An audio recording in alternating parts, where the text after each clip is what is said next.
3. Halo guys, kalian masih ingat dengan PPKI? PPKI merupakan singkatan dari Panitia Persiapan Kemerdekaan Indonesia. PPKI dalam bahasa Jepang disebut Dokuritsu Junbi Inkai.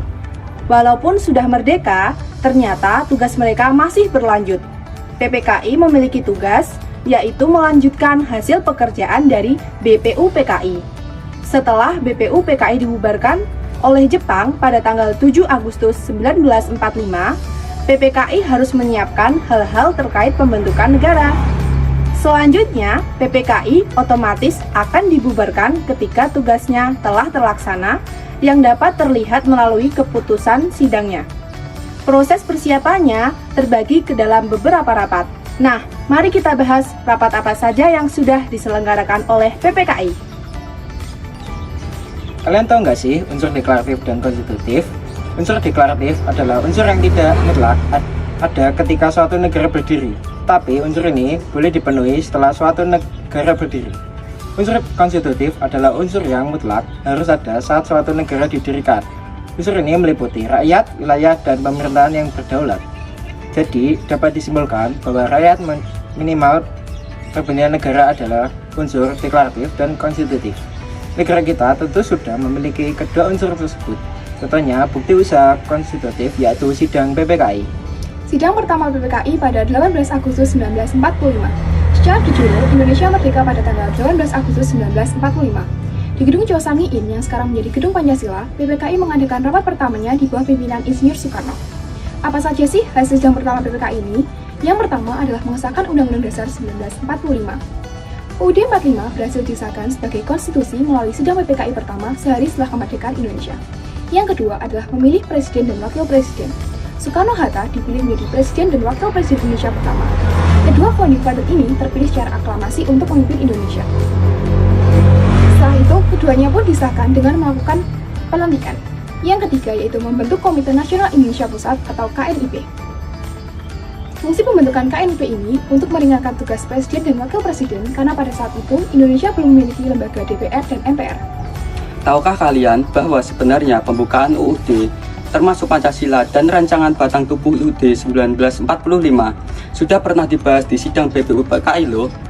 Hasil sidang ini kemudian ditelaah kembali pada sidang pertama PPKI. Salah satu hasilnya adalah perubahan dalam pembukaan UUD 1945. Antara lain, pergantian kata mukaddimah menjadi pembukaan, ketuhanan dengan kewajiban menjalankan syariat Islam bagi pemeluk-pemeluknya diubah menjadi ketuhanan yang Maha Esa. Menurut dasar kemanusiaan yang adil dan beradab diubah menjadi kemanusiaan yang adil dan beradab. Dan pergantian pada pasal 6 ayat 1 tentang persyaratan sebagai Presiden Indonesia.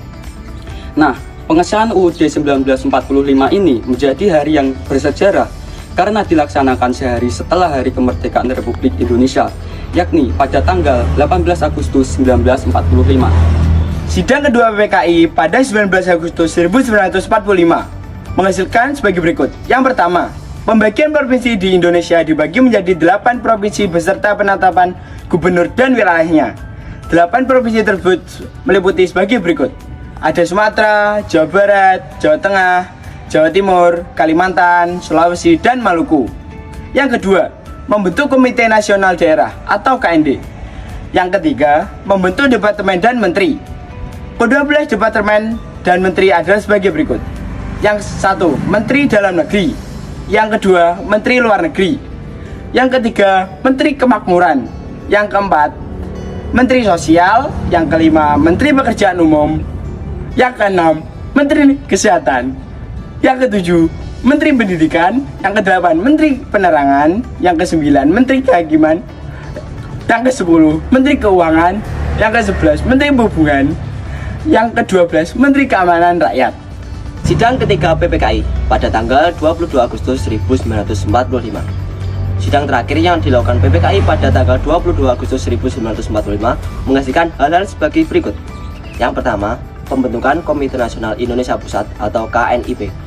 KNIP diresmikan pada 29 Agustus 1945 dengan Mr. Kasman Singodimedjo sebagai ketuanya. KNIP bertugas menjadi badan legislatif sementara. KNIP menjalankan kegiatannya melalui BPKNIP yang diketuai oleh Sultan Syahrir. Yang kedua, membentuk Partai Nasional Indonesia atau PNI.